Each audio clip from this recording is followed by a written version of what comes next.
नमस्कार, ABP news में आपका स्वागत है। दोपहर के 2 बज रहे हैं। बुलेटिन की शुरुआत हम करेंगे बिहार बोर्ड की करतूत की खबर के साथ। बिहार बोर्ड इस बार भी परीक्षा रिजल्ट को लेकर सुर्खियों में है। नंबरों में गड़बड़ी को लेकर बिहार बोर्ड की फजीहत हो रही है। अब तो ऐसे कई मामले सामने आ गए हैं जिसमें कई ऐसे होनहार छात्रों को फेल कर दिया गया है जिन्हें प्रतियोगी परीक्षाओं में शानदार सफलता मिली है। रविवार होने के बावजूद कई छात्र बिहार बोर्ड के दफ्तर पहुंचे। ये छात्र परीक्षा की स्क्रूटनी का आवेदन देने के लिए पहुंचे थे। छात्रों का यहां तक आरोप है कि बोर्ड की वेबसाइट ही काम नहीं कर रही, इसलिए वो ऑनलाइन आवेदन नहीं कर पा रहे हैं। ये बड़ी खबर बिहार बोर्ड के नतीजों को लेकर एक बार फिर सुर्खियों में है। बिहार बोर्ड कई ऐसे छात्रों को फेल कर दिया गया है जिन्होंने कॉम्पिटिटिव एग्जाम्स में अच्छे नंबर हासिल किए हैं। 12वीं की परीक्षा में कई होनहार छात्र बिहार बोर्ड में फेल हो गए हैं। इनमें वो छात्र भी शामिल हैं जिन्होंने IIT और नीट का एग्जाम क्लियर कर लिया है। बिहार बोर्ड की 12वीं नतीजों पर एक बार फिर उठ रहे हैं सवाल। प्रतियोगी परीक्षा में पास होने वाले छात्रों को भी फेल कर दिया गया है। 67% नंबर लाने वाला छात्र भी फेल हो गया है।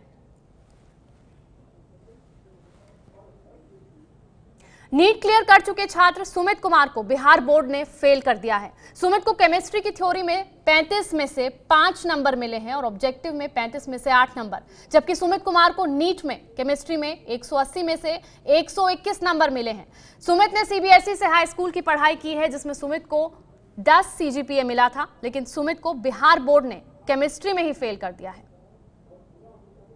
बिहार विद्यालय परीक्षा समिति यानी कि बिहार बोर्ड जो पिछले 3 साल से लगातार सवालों के घेरे में है, 2 साल टॉपर घोटाले का दंश झेलने वाला बिहार बोर्ड लगातार तीसरे साल अपनी रिजल्ट को लेकर सवालों के घेरे में है। इस वक्त हम पटना में बिहार बोर्ड के ऑफिस के बाहर मौजूद हैं और हमारे साथ कुछ छात्र हैं जिनके रिजल्ट में शिकायतें आई हैं। आज रविवार का दिन है, छुट्टी का दिन है। हालांकि विद्यालय समिति के अंदर काम चल रहा है, लेकिन जो छात्र हैं इन्हें अंदर नहीं जाया जाने दे रहा। इनकी शिकायतें हैं, हम इनसे बात करेंगे। क्या नाम हुआ आपका? सुमित कुमार उत्तम। सुमित कुमार, ये बताइए कि आपने बोर्ड का एग्ज़ाम दिया था, कितने सब्जेक्ट में आप फेल हुए हैं या क्या आपकी शिकायत है? एक ही सब्जेक्ट में फेल हुए, केमिस्ट्री सब्जेक्ट में, जिसमें हमको थ्योरी में 5 मार्क्स दिया गया है 35 में, जिसमें हम लिखे थे 32 मार्क्स का।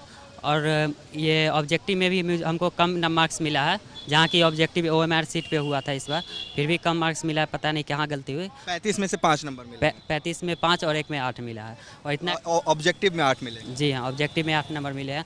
और मेरा नीट का काउंसलिंग अभी हाल में ही स्टार्ट होने वाला है, तो उसमें हम फॉर्म भर भी नहीं सकते क्योंकि रिजल्ट फेल है। नीट की काउंसलिंग कब से शुरू है आपकी? शायद 13 से शुरू होने वाली है। रैंक कितनी है आपकी? 16,000 के पास है, यही 16,569। 16,500। मैं दर्शकों को दिखाना चाहूँ कि सुमित कुमार ने नीट का एग्ज़ाम दिया था जिसमें उनकी 16,569 रैंक है उनकी। और इसमें मैं केमिस्ट्री के आपको नंबर दिखाऊं कि 180 में से 121 नंबर इन्होंने नीट के एग्ज़ाम में, जो कि देश में डॉक्टरी की पढ़ाई के लिए सबसे बड़ा एग्ज़ाम होता है, उसमें इन्होंने केमिस्ट्री में 180 में से 121 नंबर लाए। लेकिन बिहार बोर्ड का मैं आपको यहाँ पर रिज़ल्ट दिखाऊं कि बिहार बोर्ड की थ्योरी के एग्ज़ाम में इनको केमिस्ट्री में 35 में से सिर्फ 5 नंबर और ऑब्जेक्टिव में 35 में 8 नंबर दिया गया है, और यही वजह है कि ये केमिस्ट्री में फेल हो गए। तो सुमित कुमार का दर्द आपने देखा। नीट का रिटन एग्जाम क्लियर किया, केमिस्ट्री में अच्छे नंबर भी मिले, लेकिन काउंसलिंग के लिए कैसे जाएंगे ये नहीं जानते क्योंकि बिहार बोर्ड में वो फेल हो गए हैं केमिस्ट्री में। संदीप राजभर को कुल 500 में से 336 अंक मिले हैं, लेकिन 67.2% अंक मिलने के बावजूद संदीप को अंग्रेजी की थ्योरी में 0 नंबर दिया गया। संदीप का दावा है कि उन्होंने बिहार बोर्ड की 10वीं में 72% अंक लाए थे, लेकिन 12वीं के नतीजों पर उन्हें विश्वास ही नहीं हो रहा है। क्या नाम हुआ आपका? जी, संदीप कुमार राजभर। ये क्या शिकायत है आपकी? जी, मेरा शिकायत यह है कि हम अब इंटरमीडिएट का एग्जाम जो वार्षिक एग्जाम दिए थे 8 विषय से दिए थे, उसमें मेरा कुल मिलाकर 336 नंबर यानी कि 67% मेरा नंबर आया है। लेकिन मेरे इंग्लिश का जो 50 नंबर का पेपर होता है उसमें मेरा थ्योरी में एक भी नंबर नहीं मिला है सर, जिसके वजह से 336 नंबर लाने के बावजूद भी मेरा पेपर में फेल लिख दिया है सर। इसके कारण मैं BA में एडमिशन नहीं करा सकता। 10वीं में आपको कितना परसेंट आया था? 72% आया सर। जी हाँ सर, जी बिहार बोर्ड से थे। मैं दर्शकों को दिखाऊं कि 10वीं से इन्होंने 72% के साथ पास किया है, लेकिन 12वीं में 336 नंबर आने के बावजूद, ये देखिए 336 नंबर इनके कुल क्रमांक आए हैं, लेकिन अंग्रेज़ी की जो थियरी का जो इनकी परीक्षा थी उसमें इनको 0 नंबर दिया गया है, ऑब्जेक्टिव में इनको 8 नंबर दिया गया है। ये बताइए कि आपने फिर अभी तक स्क्रूटनी के लिए आवेदन दिया है? सर स्कूटनी का जो वेबसाइट है उस पर कोई मतलब खुलने का चांस नहीं, इसलिए कि जो शायद वेबसाइट दिया है सरकार ने उसमें कुछ गलत है सर, त्रुटि है जिसके लिए खुल नहीं रहा है, इसलिए हम फॉर्म आगे का अप्लाई नहीं कर पा रहे हैं सर।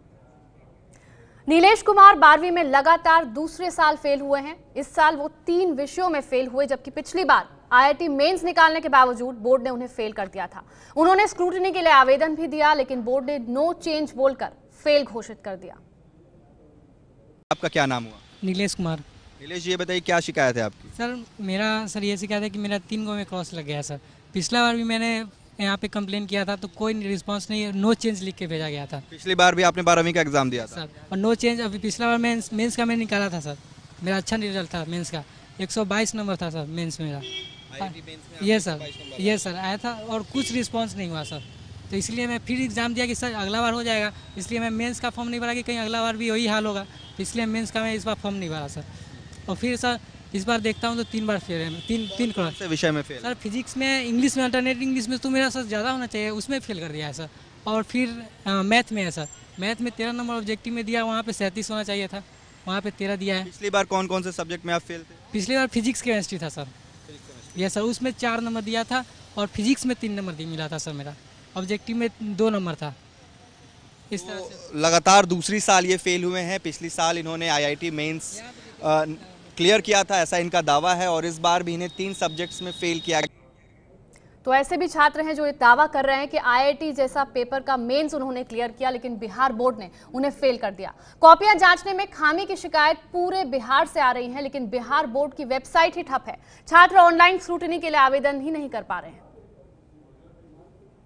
रिजल्ट की शिकायतों को दूर करने के लिए बिहार बोर्ड ने स्क्रूटनी की सुविधा उपलब्ध कराई है। छात्रों को 9 जून से स्क्रूटनी के लिए आवेदन मांगा जा रहा है, और बाकायदा जिन छात्रों ने कॉम्पिटिटिव एग्जाम्स क्लियर कर लिए हैं उनके लिए एक विशेष सुविधा दी गई है, जो कि मैं आपको तस्वीरों में दिखाऊं, जिसमें साफ साफ कहा गया है कि ऐसे छात्र जिन्होंने किसी भी तरह का कॉम्पिटिटिव एग्ज़ाम जैसे कि नीट या फिर जी मेन क्वालिफाई कर लिया है, वो बिहार बोर्ड की इस वेबसाइट पर जाकर कॉलम भर सकते हैं और उनकी कॉपियों की स्क्रूटनी जल्द की जाएगी। लेकिन मैं आपको तस्वीरें दिखाऊं कि जब आप इस लिंक पर क्लिक करेंगे तो बिहार बोर्ड की जो वेबसाइट है वो खुल नहीं रही है, और इसका साफ साफ कहा जा रहा है कि सर्विस अभी अनअवेलेबल है। साफ तौर पर कहीं ना कहीं बिहार बोर्ड इस वक्त सवालों के घेरे में है कि जिस तरीके से छात्र परेशान है, आज रविवार का दिन है, उसके बावजूद छात्र इस कड़ी धूप में अपने रिजल्ट को लेकर परेशान है, लेकिन बिहार बोर्ड की वेबसाइट तक नहीं खुल रही है। मेरे सहयोगी विशाल राय के साथ उत्कर्ष कुमार सिंह, एबीपी न्यूज़, पटना। ये है एबीपी न्यूज़, आपको रखे आगे।